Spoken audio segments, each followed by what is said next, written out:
Labas rytas, vaikai. Praeitą kartą Julytė manęs klausė, iš kur atsiranda vaikai. Šiandien aš jums pabandysiu papasakoti ir pabandysiu kai ką parodyti. Žinai, Julytė, jeigu aš tau papasakočiau taip kaip saugusiam, tai aš galvoju, kad tu vargu ar suprastum. Todėl, kad ten būtų labai daug žodžių, kurių tu nežinai.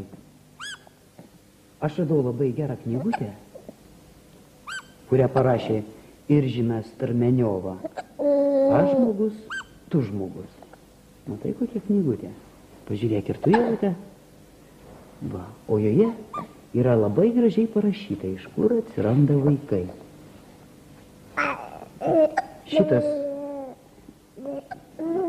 Šitas gabaliukas vadinasi Pokalbis su kūdikiu. Va, tu matai? Mūsų mažasis Dainius yra 6 mėnesių amžiaus.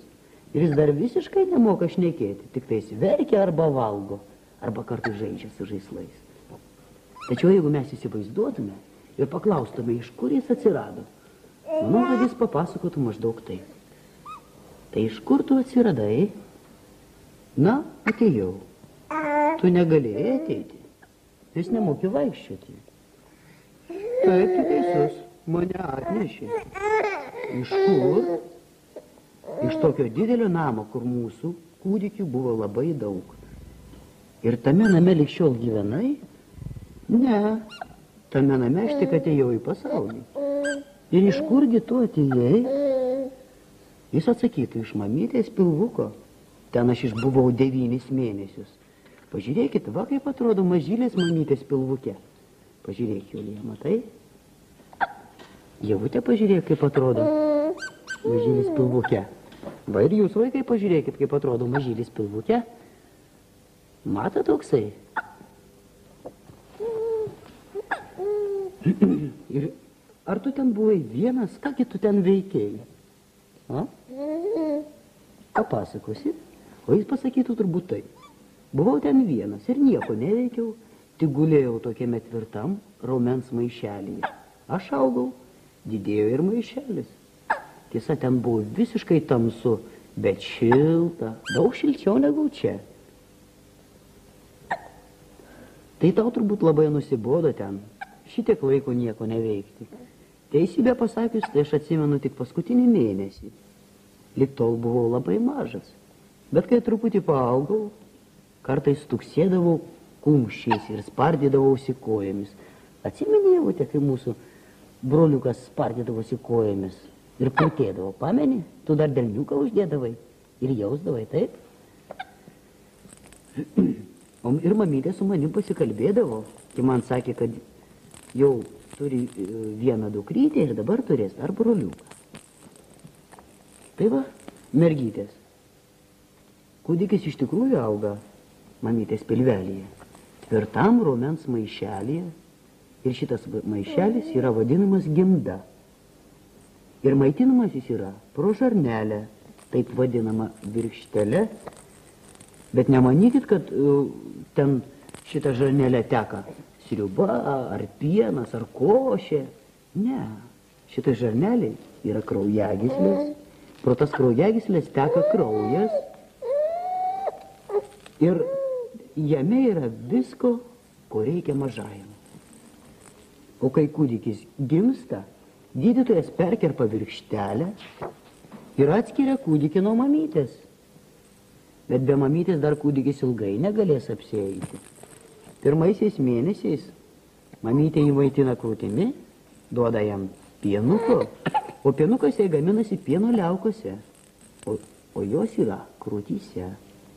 Jos prisipildo tik tada, kai mamytė pagimdo kūdikį. O ir kaipgi galėtų mažylis gyventi be mamytės? Kasgi jį pervystytų, išmaudytų, aprengtų, padėtų jam žengti pirmosius žingsnius, ištarti pirmosius žodžius. Va, mergytės, pažiūrėkit, šitą knygutę yra labai įdomi. Čia yra daug apie viską parašyta. Nori pažiūrėti? Man, pažiūrėkit abi. Ateik čia. Ir pažiūrėk. Matote, graži knyga. Bet jūs atvažiavot su visa gydytojo šeimyna, nes aš žinau, kad ir tata Daina yra akių gydytoja. Taip, tu teisi. Ar smagu turėti mažą broliuką? Smagu. O gal tu norėtum turėti mažos sesutės? Aš sesutė. Norėčiau turėti broliuką. Taigi tu turi, sakyčiau, broliuką. Ar turi broliuką? Taigi tu turi jau broliuką. Turiu. O kitą kartą susitikę, ką tu norėtum sužinoti? Apie širdutę.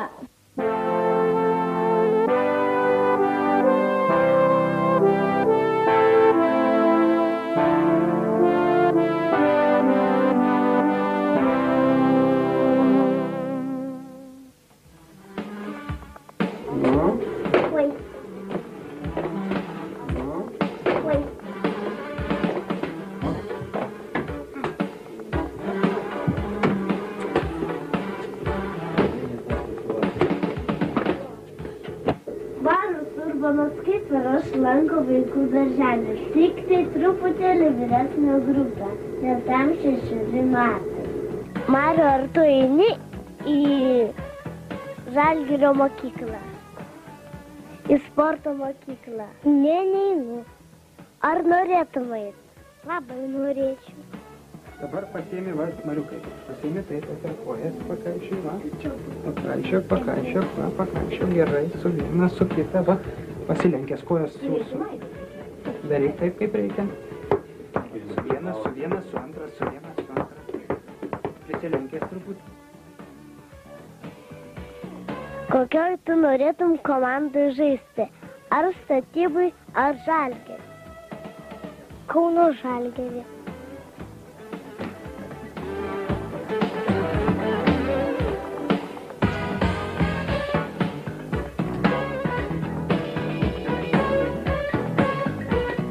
Kokiu tu nori sportininkų užaugęs būti?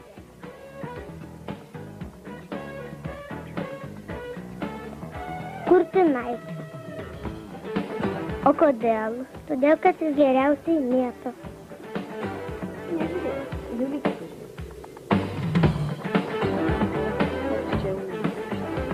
Oi, koks didelis jau tu užaugai. O kodėl ne Sabonė? Dėl, kad laužo krepšį.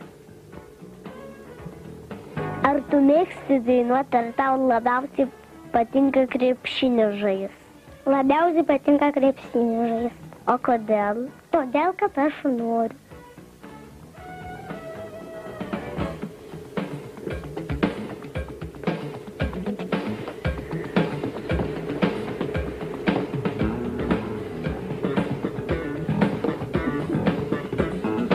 Visockas, Einikis, Strazdauskis, Krapikas. O man taip pats mėgiamiausias yra Marčiulionis, nes jis visada visi meta ir įmeta. Čia yra Kurtinaitis, Brazys, Kurtinaitis ir Sabonis, Sabonis,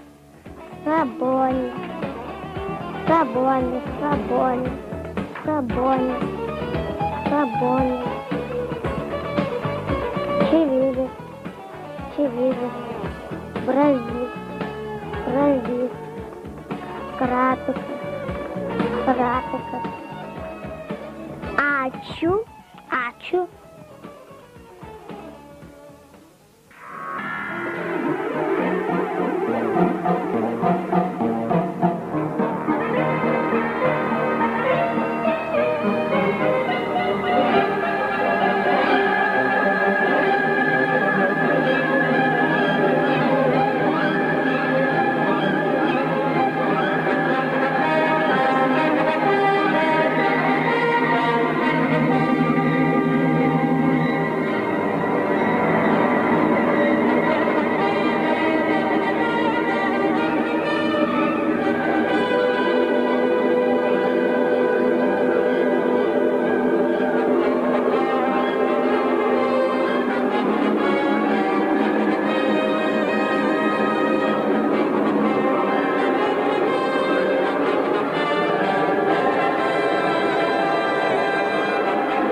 pats nežino, kur nuklysta, kur kitrumpas tais.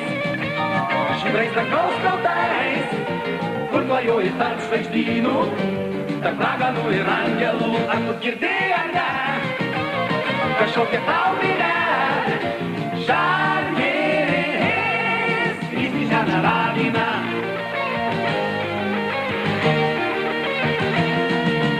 Po kosminę erdvę jisai valkatauja, prakeikęs visus, išspyręs bailys, kaip maišo kortas, kaip gadina mums kraują, į krepšį nekrentantis kamuolys. Jam ankšta aikštelės, per siauras jam lankas, įspūsta artin žalus kamuolys. Ir lekia jis viešpačiu Dievu į langus, ir pati žino, kur nuklysta, kur kitubas tais. Žydrais dangaus kaltais, kur klajoji tarp žvaigždynų, tarp raganų ir angelų. Ar tu girdėjai ar ne, kažkokia tau minia, Žalgiris, Žalgiris, Žalgiris.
pasakos be galo. Jeigu norit, prašom stalą, kad gerai paslėptų galą. ir sėdėdami prie stalo. Sekam pasaką be galo, sekam pasakos stalas. Mums ką sako knygos galas. Mūsų pasaka be galo, tai nereikia pykt ant stalo. O jei norit su galu, prašom grįžkim po stalu.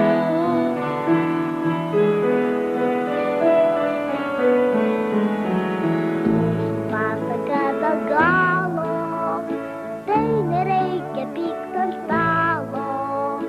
O jei norit su galu, prašom grįžkim po stalu. Mūsų pasaka be galo, tai nereikia pykt ant stalo. O jei norit su galu, prašom grįžkim po stalu.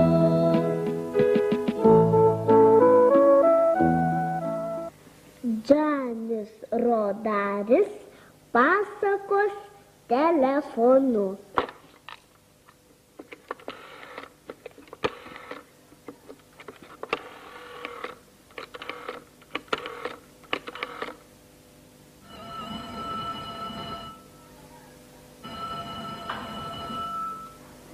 Klausau.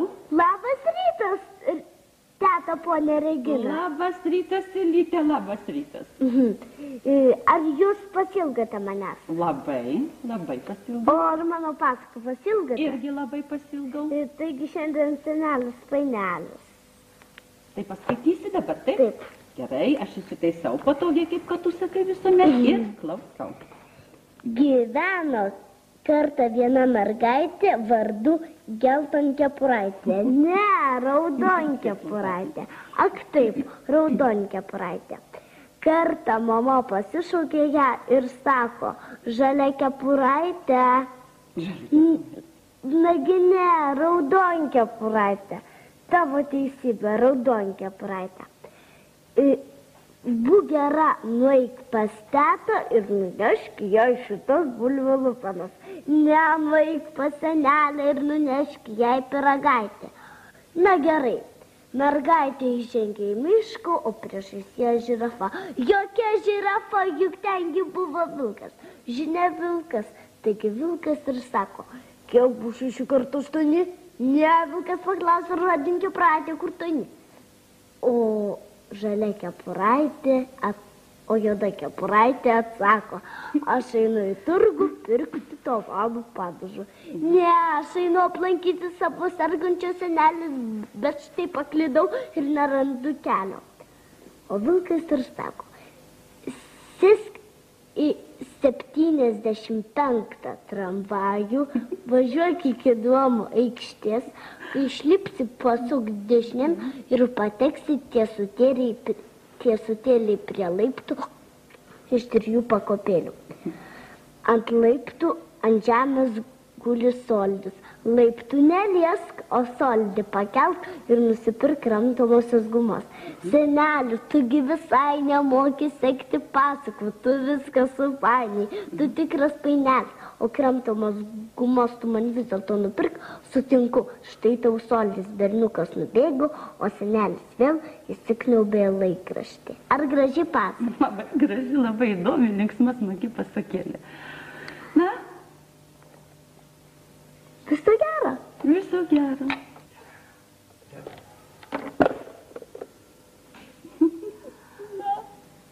Kaip nuostabu, kad jūs čia atsiradote. O atsiradau, Ilyte, kaip matai, merga. Aš gavau daugybę vaikų. Ką tu sakai? Taip. O gal jūs man padėtumėte juos persakyti? Gerai, palauk tik tu čia akinius. O daug, kiek laiškų jau gavai. Labai įdomu, tuoj pasižiūrėsim, Julyte.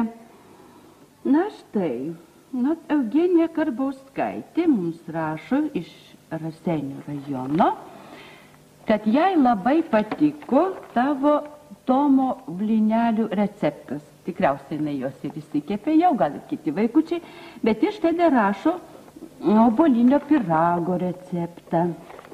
Čia darbo nemažai. Štai Audronė iš iš Vilniaus Konarskio gatvės labai įdomi pavadinimu rašo receptą piramidinis tortas. Jau vien žinoma pavadinimą būtų įdomu. Tokių pavadinimų tortai įsikepti. Taip, bet visa bėda, kad čia labai daug yra produktų. Net 13 kiaušinių. O be to čia ir darbų labai daug, bet pabandysim, pažiūrėsim.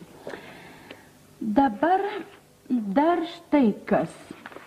Pamiršau pasakyti, kad klausė Eugenija Karbauskaitė, kaip išsiųsti piešinius. Na, kaip išsiųsti piešinius? Paprasčiausiai iš storo popieriaus įsikirpti ir suklijuoti voką tokio dydžio, koks piešinys, užklijuot, nueiti į paštą, nusipirkti pašto ženklą, priklijuoti ant to voko, užrašyti adresą ir išsiųsti. Labai svarbu, kad piešinys nesusilankstytų. Aušra Vitartaitė. Įdomus laiškutis. Jinai parašysi pasakėlę trumpą, kurią pavadino Kvaksytė, varlytė Kvaksytė. Ir nupiešė piešinį. Nupiešė piešinį ir pavadino jį Pelių namai. Štai, katinas, kuris saugoja pelių namus. Įdomus katinas, ar ne? Įdomus, o turėtų gaudyti. O šitas katinas ypatingas, jisai pelytės tas saugoja. Na, aš manau, kad galbūt mums Aušra dar parašys arba nupieš tęsinį šitos pasakos ir gausis toks įdomi pasakėlė. Katinas. Katinų ir pelių nuotykį. Nu, prašau, katinų ir pelių nuotykį. Štai tavo Aušra ir darbo bus. Ryško Elžbieta iš Vilniaus mums parašė netgi eilėraštukų. Prašė pasakyti, kaip tie eilėraštukai patiko, kokia jų nuotaika. Mums iš redakcijos paprašysim, kas nors jums atsakys. Na, štai įdomus laiškas iš Garliavos, pirmos vidurinės mokyklos, net 31 mokinys kartu stebėjo šitą tavo laidą. Jiems labai patiko, labai nori, kad tu paskaitytum daugiau pasakėlių ir padainuotum. Aš taip pat šito noriu, kad būtų kuo daugiau. Aplamai peržiūrėjus visus laiškučius, na, ką reikia pasidžiaugti, Lytė, kad visiems laida labai patiko. Labai patikai tu. Tik nesididžiok. Tavo dainos, tavo pasakėlės ir džiaugu tuo, kad vaikučiai labai šitų laidų laukia. Taigi labai jums ačiū, kas tik tai man parašė daugybę laiškų. O žinot, kad man labiausiai televizija patinka daryti? Įspėkite. Nu, neįsivaizduoju, ką to. Bufete išgerti sulčių ir suvalgyti ragaitį. Gerai, man irgi tas patinka. Žygiuojam į bufetą gerti sulčių.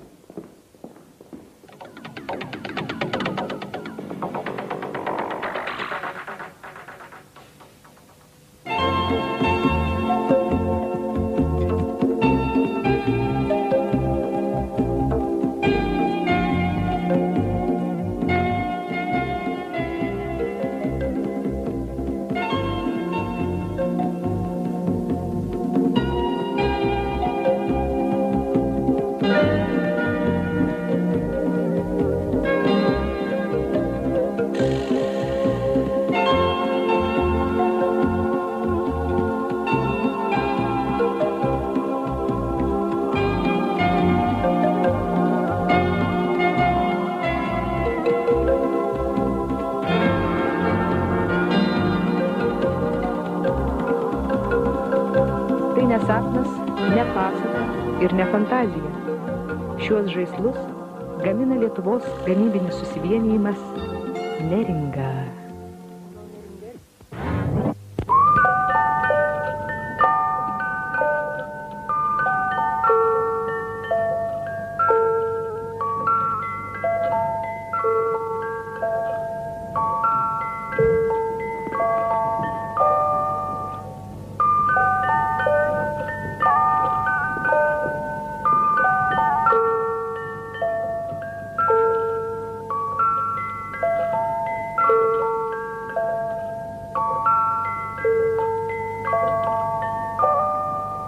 Labą dieną. Labą dieną.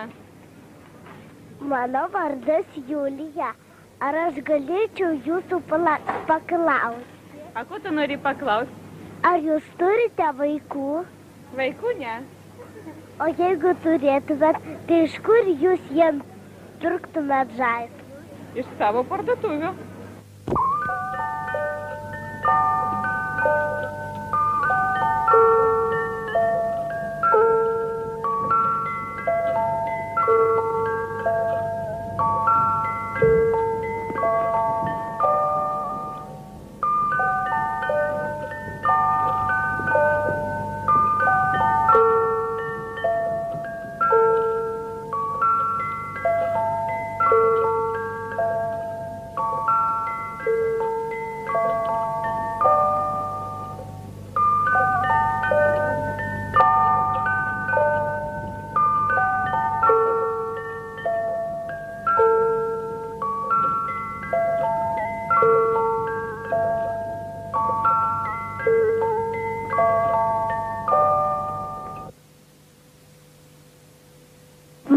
Greit bus 5 metai ir aš norėčiau pasidovanoti didelį pūkuotą liūtą. Nu, galbūt ant dienų pūkuotas didelis liūtas. Užeik pas mus dažniau. Gal būsi. Šiuo metu neturim. Galiu tik tai ką nors kitą pasiūlyti tau. Kačiuką. Ar tau patiks? Tai tada paprašysiu mamytės ir nupirks tau kačiuką va tokį. Vos prašau. Gražus kačiukas? Gražus. Mamyte, nupirk kačiuką.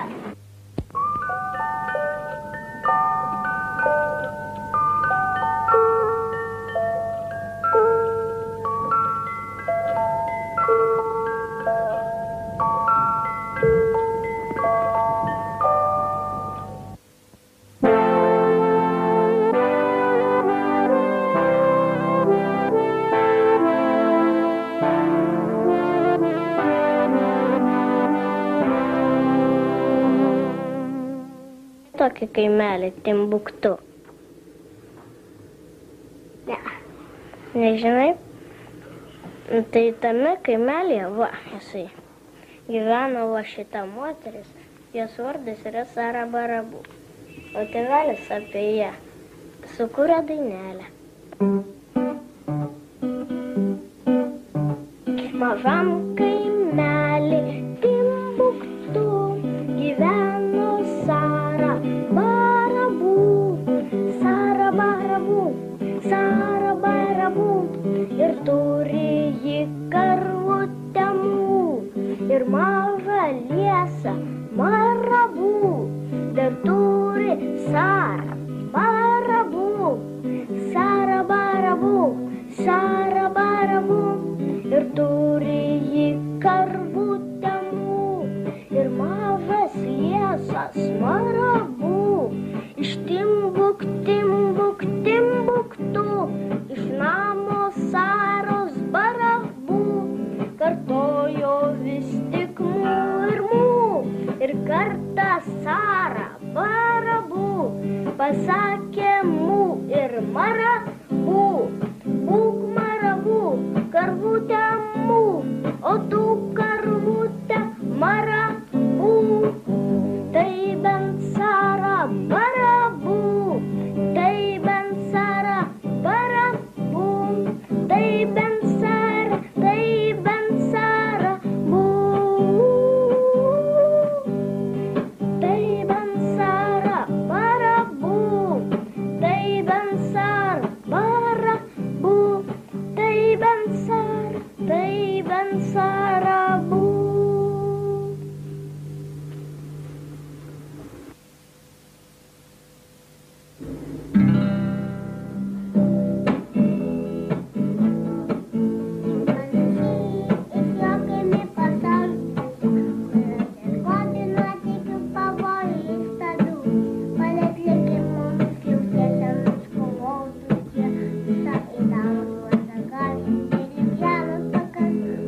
Pasaulis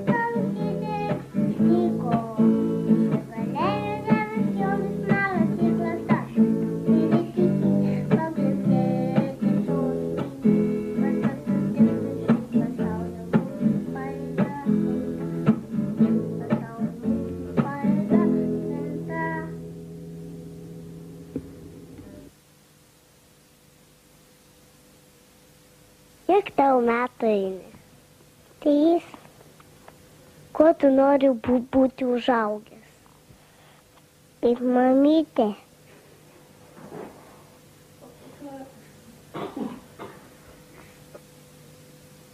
O kas mamytė?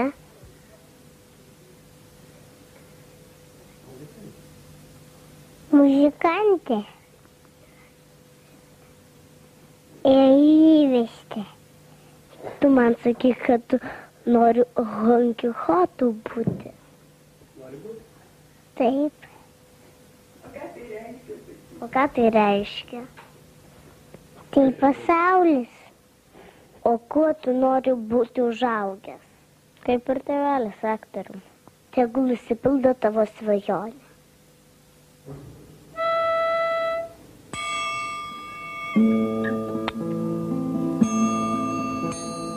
Žinau, tu man rašai, laišką nešiai tik miegą.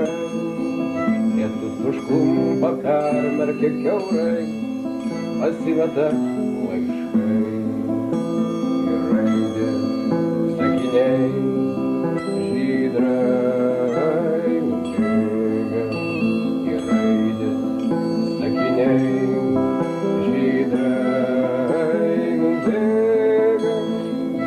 man rašai, tik tai laišką nešiai, pasenęs serga uždegimais. Tu man rašai, baltai, baltai, ant balto, baltas argi skirias.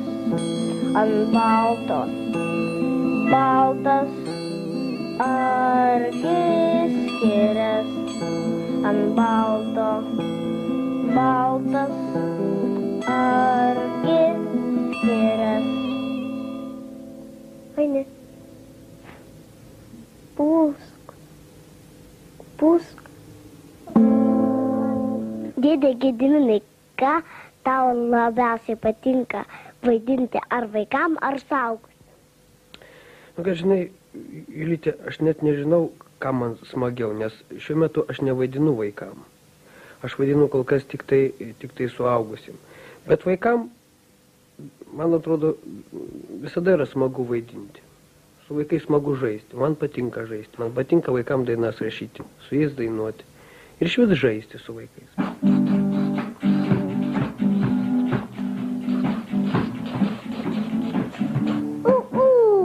Tuku, tuku, traukiny, traukia, traukia, traigenį.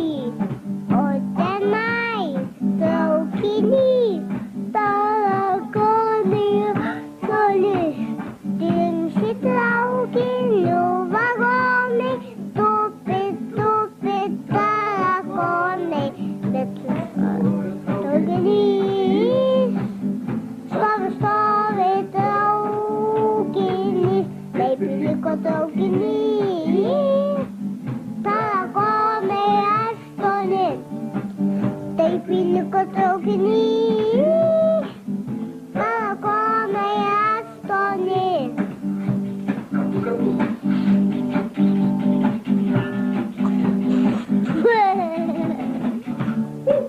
Greičiau.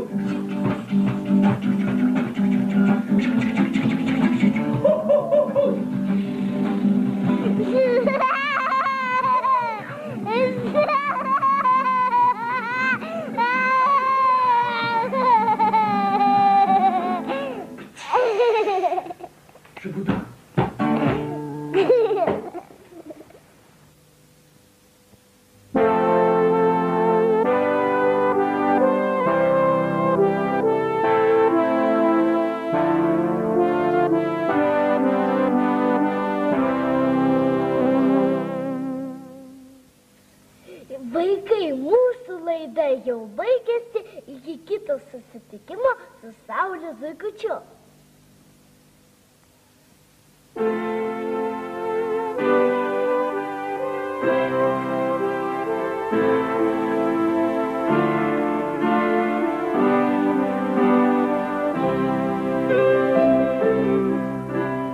Saulė, žemės motinėlė, mus globoja rūpestingai, siųsdama po spinduliu